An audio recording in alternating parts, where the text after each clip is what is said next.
বিসমিল্লাহির রহমানির রহিম। দেশ এবং দেশের বাইরে থেকে যে সকল বিদেশগামী প্রবাসী ভাই ও বোনেরা আমার এই প্রোগ্রাম দেখছেন, শুনছেন, উপভোগ করছেন, আমি মেহেরিমা ওভারসিজের ওনার সাজ্জাদ হোসেন খান আপনাদেরকে জানাই অনেক অনেক প্রীতি এবং শুভেচ্ছা।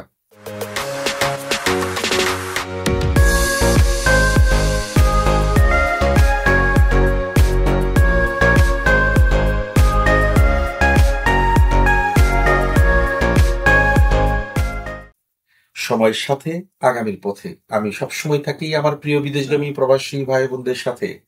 তথ্যভিত্তিক তথ্য দিয়ে থাকি এবং দক্ষ হয়ে বিদেশ যাবেন, অর্থ এবং সম্মান দুটো পাবেন, এই স্লোগানকে সাথে নিয়ে সবসময় বিদেশগামী কর্মীদেরকে আমরা তথ্যভিত্তিক তথ্য দিয়ে থাকি। তারই ধারাবাহিকতায় গত কয়েকদিন যাবৎ আমাকে আজকে যে বিষয়টা সবার জন্য একটি প্রধান টেক্সট এবং জানার ইচ্ছে থাকছে এবং জানতে চাচ্ছে যে আজকে আমাদের চিফ উপদেষ্টা অর্থাৎ আমাদের মাননীয় ডক্টর মোহাম্মদ ইউনূস সাহেব আজকে মালয়েশিয়াতে পররাষ্ট্র মন্ত্রণালয় সহ আমাদের প্রবাসী কল্যাণ মন্ত্রণালয়ের উপদেষ্টা সহ আমাদের সচিব মহোদয় সহ ওয়ার্কিং জয়েন্ট কমিটির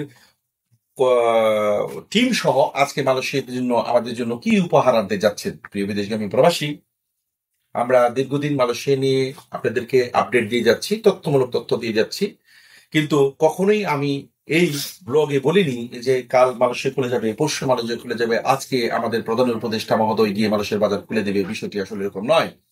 বাংলাদেশের সকল ব্লগারগুলো এবং সকল প্রতিষ্ঠানগুলোই হয়তো আশা করছেন যে আমাদের প্রধান উপদেষ্টার হস্তক্ষেপের মধ্য দিয়ে আমাদের অবৈধ শ্রমিকদের অভিবাসন সঠিক নীতিমালাকরণ এবং যারা গত FWCMS এর মাধ্যমে যারা বাংলাদেশ থেকে কলিং পদ্ধতি অ্যাপ্রুভালের মাধ্যমে যাচ্ছে সেই বাজারটিকে জয়েন্ট ওয়ার্কিং কমিটির সাথে মিটিং করে সুনিশ্চিত করা, অর্থাৎ মাইগ্রেন্ট পদ্ধতিকে আরো সহজ করে যাতে বাংলাদেশ থেকে কর্মী ইতিমধ্যে এই মাস বা সামনের মাসের মধ্যেই যেতে পারে, তারই ধারাবাহিকতা আলোচনা হবে। সর্বদিক থেকে সবচেয়ে বেশি প্রাধান্য পাবে বাংলাদেশের স্পেশালি কলিং ভিসার বিষয়টি, মাইগ্রেন্ট নিয়ে এবং যারা অবৈধ শ্রমিক আছেন তাদের বিষয়টি নিয়ে আলোচনা হবে এবং আমাদের দেশের বিভিন্ন আন্তর্জাতিক বিভিন্ন বিষয় সংক্রান্ত আলোচনার বিষয় থাকবে। আজকে অলরেডি বিভিন্ন ইলেকট্রিক মিডিয়া পেপার পত্রিকাতে জানতে পারবেন যে তারা অলরেডি বাংলাদেশের সাথে আনোয়ার ইব্রাহিম অর্থাৎ আমাদের মাননীয় আনোয়ার ইব্রাহিম প্রধানমন্ত্রী সহ বাংলাদেশের যে মাননীয় চিফ উপদেষ্টা ডক্টর মোহাম্মদ ইউনূস সাহেবের আজকে একটি প্রেস ব্রিফিং হবে এবং কালকে পুত্রজয় ইমিগ্রেশনে এটা নিয়ে একটি আনুষ্ঠানিক বিভিন্ন বিষয় নিয়ে আলোচনার স্বার্থ চুক্তি হতে পারে বা ঘোষণা আসতে পারে।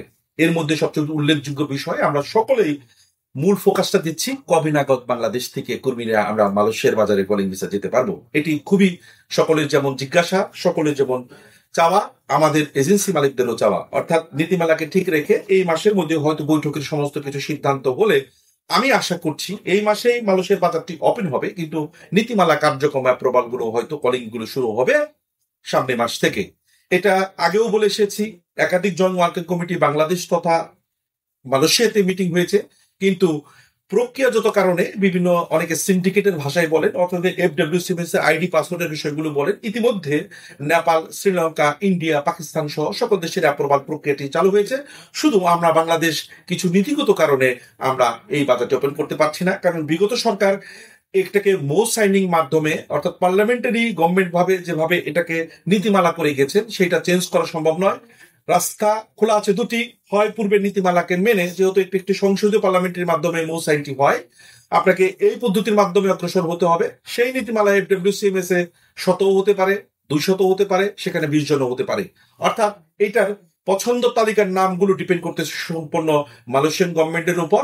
তারা FWCMS এ কোন লাইসেন্সের অন্তর্ভুক্ত করবে এটা সম্পূর্ণ তাদের ব্যাপার। তবে আশ্বস্ত করছি এই মাসে মালয়েশিয়ার বাজারটি যদি আল্লাহ রক্ষা করেন, আপনাদের মনের আশাগুলো পূরণ করেন এবং সবকিছু ঠিক থাকে, মালয়েশিয়ার বাজারটি পুরোদমে আগামী 2-1 দিনের ঘোষণার মধ্য দিয়ে হয়তো শুরু হতে যাচ্ছে। এটা মালয়েশিয়ার একটা বিশেষ আপডেট। যদি শুরু হয়, যখন শুরু হবে এর পূর্বে কোনো এজেন্সিকে পাসপোর্ট জমা দেওয়া নয়, মেডিকেল করা নয়, অথবা শুরু হয়ে যাচ্ছে কালকে এসেই FWCMS এ রেজিস্ট্রেশন করা নয়, যখন হবে অর্থাৎ হওয়ার মধ্য দিয়ে বাংলাদেশের ইলেকট্রিক মিডিয়া প্রচারণার মধ্য দিয়ে যখন পুরোপুরি মালয়েশিয়ার বাজারটি খুলে গেল, এই ধরনের ঘোষণা আসবে, চুক্তি পুরোপুরি স্বাক্ষরিত হলো, তখনই সবেমাত্র আপনারা যারা প্রফেশনাল জনশক্তি রপ্তানিকারক তাদের মাধ্যমে আপনাদের ফাইলটি জমা করতে পারেন, আমাদের কাছে আসবেন, আমাদের কাছে জমা দিবেন। এটা সবসময় আমি না করি। যে এজেন্সিটি প্রফেশনাল, যারা শতভাগ কলিং ভিসায় কর্মী প্রেরণের বিএমইটি স্মার্ট কার্ড এবং পাসপোর্ট টিকিট দেখিয়ে প্রমাণ করেছে, শুধুমাত্র সেই এজেন্সির কাছেই আপনারা পাসপোর্ট জমা করবেন। আমরা বিগত 6 মাস আগে 50 জন কর্মী ফ্লাইট করেছি, তাদের বিএমইটি স্মার্ট কার্ড ফ্লাইট দৃশ্যমান আপনাদের সামনে আমরা কর্মীদের ব্রিফ করে ফ্লাইট করেছি, স্পেশাল পারমিশন ছিল, স্পেশাল ফ্লাইট করেছি। সাবা সড়কও যদি গভর্নমেন্ট আমাদের দূতাবাসগুলো অ্যাটেস্টেশন দেয়, আমরা এখানেও আপনাদের দৃশ্যমান এখানে দেখাবো, এবং মালয়েশিয়া শুরু হলে ধারাবাহিকভাবে অন্য 10টি প্রতিষ্ঠানের মতো আমরা কাজ করবো বলে আশা করছি। সুখের খবর এটাই, দিন শেষে সর্বশেষ আমাদের প্রধান উপদেষ্টা, মাননীয় উপদেষ্টা ডক্টর মোহাম্মদ ইউনূস সাহেব শ্রমিকদের জন্য হস্তক্ষেপ করতে যাচ্ছেন মালয়েশিয়ার শ্রম বাজারটি ওপেন করার। এটা সত্যি আমাদের অনেক সুখের বিষয়। আজকের দিনটি অনেক অনেক সাফল্যের বিষয়। হয়তোবা উনি সবসময় কারোর জন্য কোনো না কোনো দেশের কোনো না কোনো ভালো ফল নিয়ে আসে। আমরা আশা করছি হয়তোবা ভালো ফলের একটি ফুল ঝরিয়ে আমাদের জন্য নিয়ে আসবে, এই অপেক্ষা এবং প্রতীক্ষা রইলাম।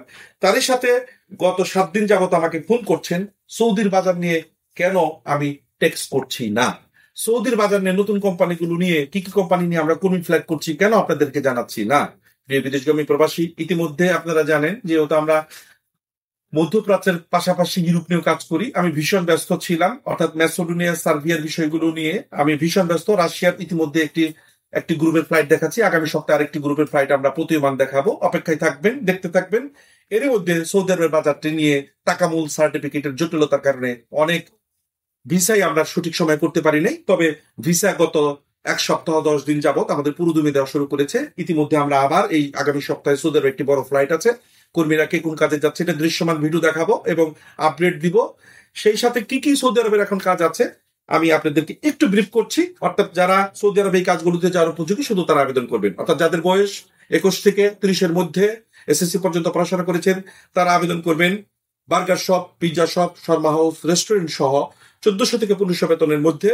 যার মাঝে এই যোগ্যতা নেই তার এই বিষয়ে কথা বলার কোনো প্রয়োজনীয়তা নেই। যার বয়সটি 21 হতে 37, 38, 40-এর মধ্যে, তারা আবেদন করবেন জেনারেল ক্লিনার।